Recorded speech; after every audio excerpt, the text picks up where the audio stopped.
Plus les années passent, plus Ouagadougou s'enjolive entre infrastructures spectaculaires, immeubles et concessions modernes. Et derrière tout ceci se cache le génie pictural de celui dont le métier reste encore assez méconnu du grand public. Vous l'aurez deviné, l'architecte. Alors, à travers une série de différents épisodes, l'Ordre des architectes du Burkina Faso vous propose un voyage à la découverte de la profession d'architecte, de la réalité qui mime même la profession d'architecte entre mythe et réalité, idées perçues qui façonnent le paysage de l'architecture burkinabé. Tout ceci à la compagnie des professionnels avérés en la matière, nul autre que les architectes. Pour ce premier épisode, allons à la découverte du rôle de l'architecte, en la compagnie de deux professionnels à la matière, Compaoré Wenpanga Hakim, Ouedraogo Cheikh. Bonjour et bienvenue. Bonjour, merci. Bienvenue dans ce nouvel épisode de La Voix des architectes et bienvenue à vous dans La Voix des architectes.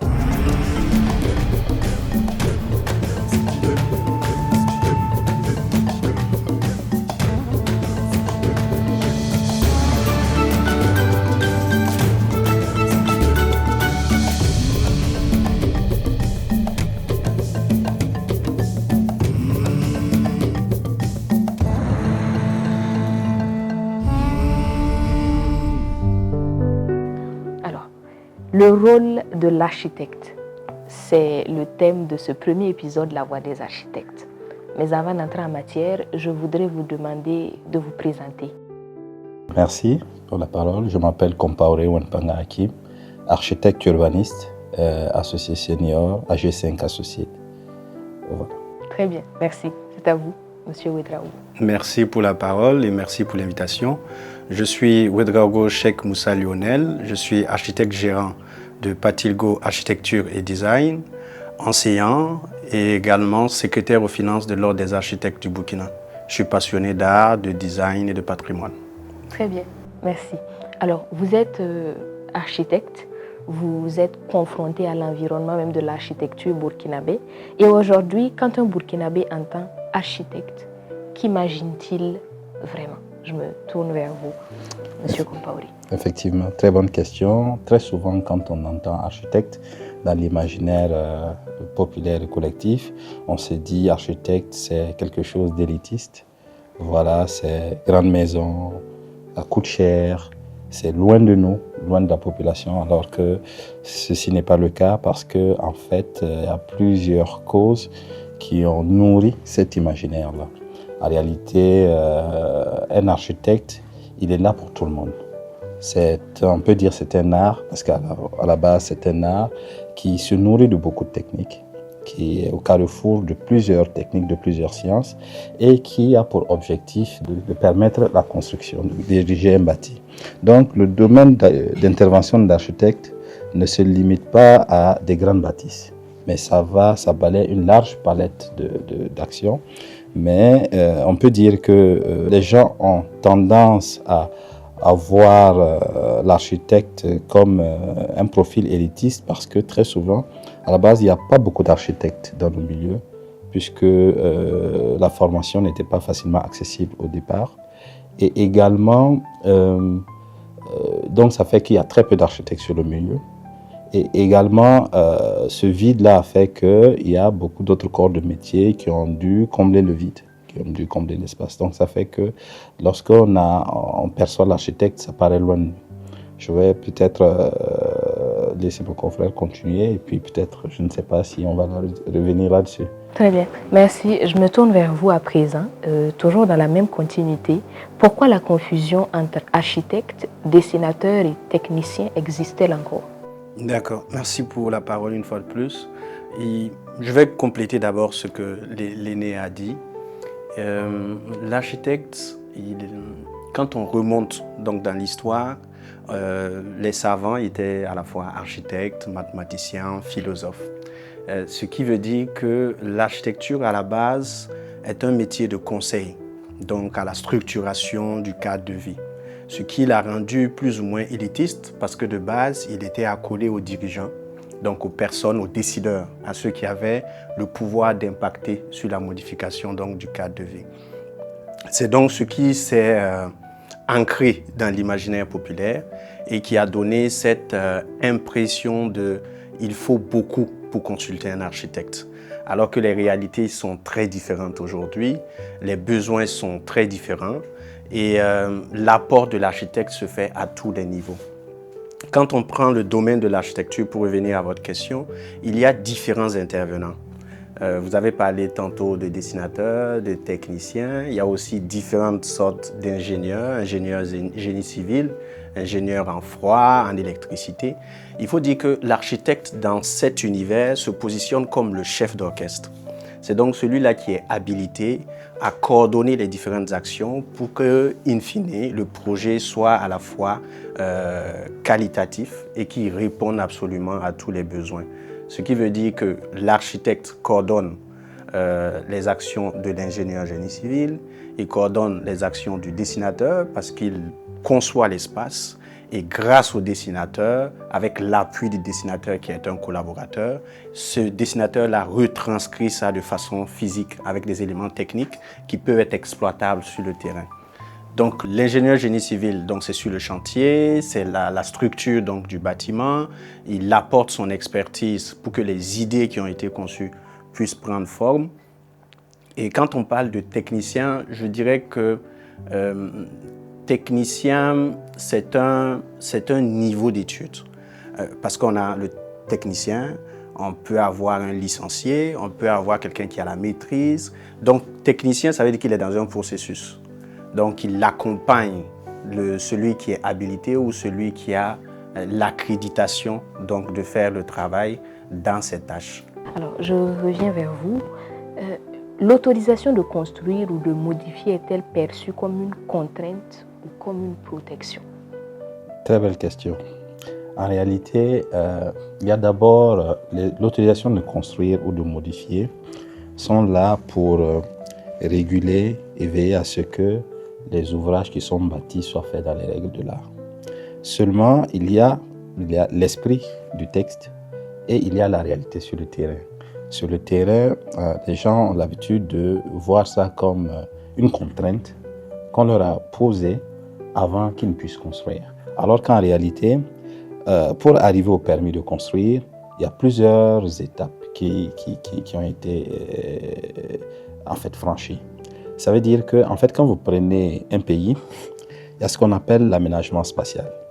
Et donc, dans l'aménagement spatial, alors, il y a ce qu'on appelle l'aménagement du territoire, qui dégrossit en aménagement des régions, en schéma national d'aménagement des provinces, et on descend en urbanisme, c'est-à-dire en aménagement, schéma directeur d'aménagement d'urbanisme, et on descend carrément jusqu'à la parcelle, et dans la parcelle, on a les lotissements. Donc, ça veut dire que l'aménagement sur le plan national est dégrossi jusqu'à l'échelle de la parcelle. Il y a des visions, des règlements et des projections qui sont menées. Et je vous explique ça pour arriver au fait que lorsque vous achetez un terrain, il y a eu un travail de planification qui codifie la façon d'occuper l'espace. Lorsque vous achetez votre terrain, normalement, il y a un certain nombre de règles qui sont codifiées dans le code de l'urbanisme et de la construction qui permettent de bien construire. Également, bien construire, il y a les règles de l'art en matière d'architecture, d'ingénierie génie civil, de fluide, etc.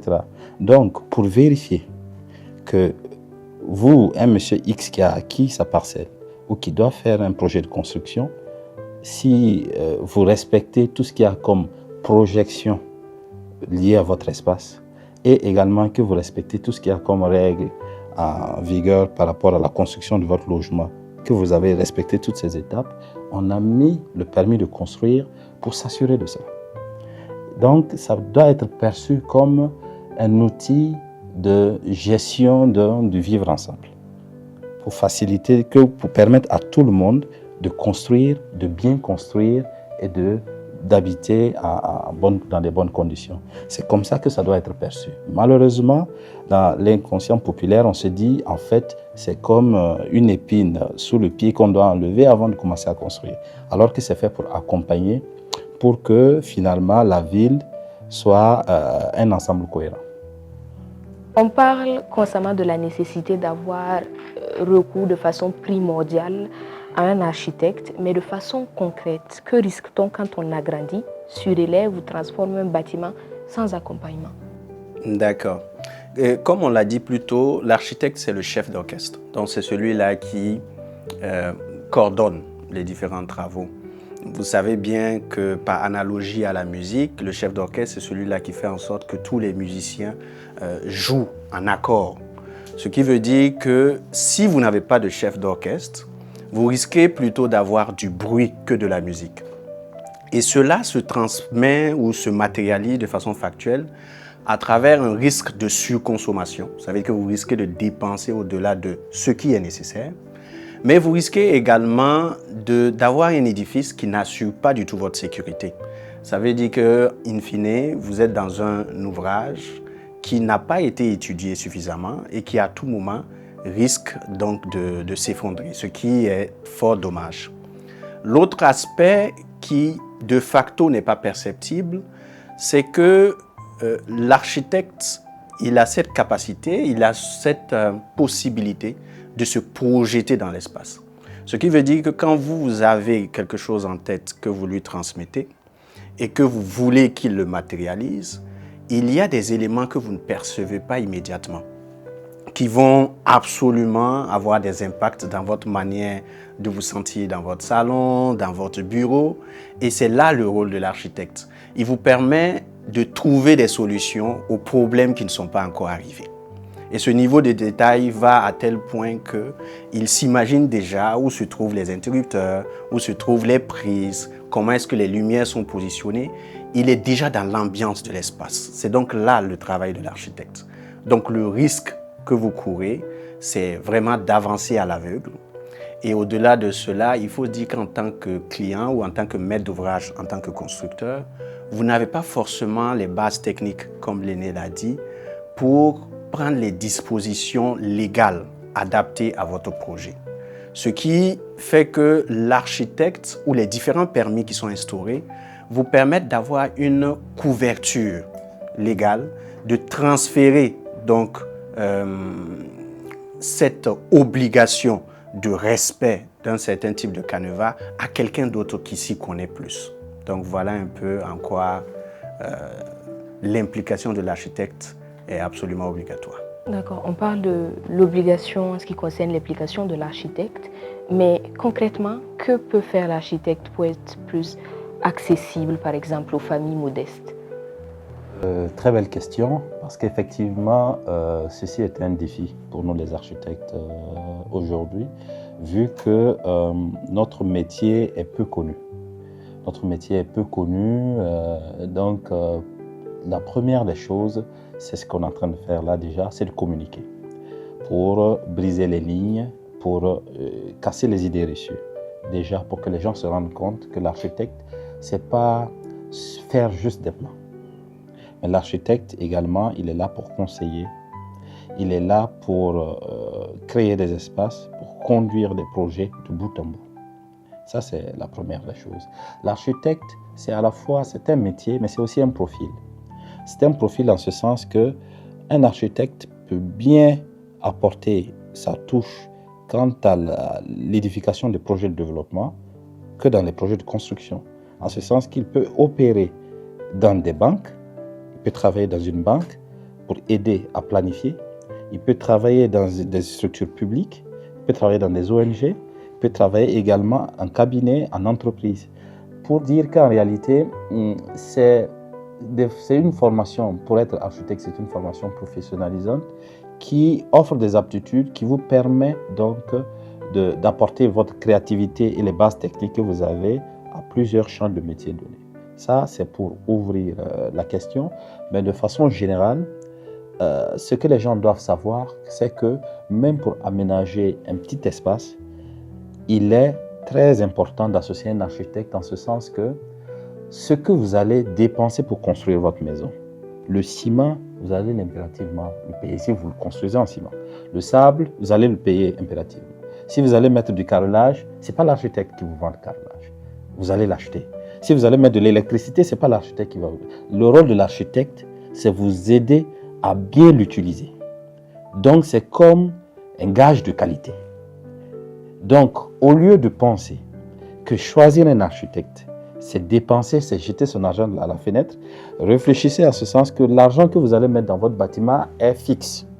Mais je prends un gage de qualité pour m'aider à optimiser l'utilisation que je vais faire de mon argent. Et c'est ça le rôle de l'architecte. C'est ce que les gens doivent comprendre.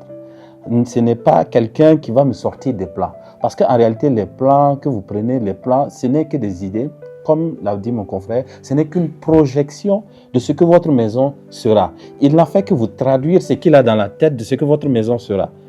Mais au fond, si vous le mettez à côté, vous prenez vos plans, vous n'allez pas aller bien loin.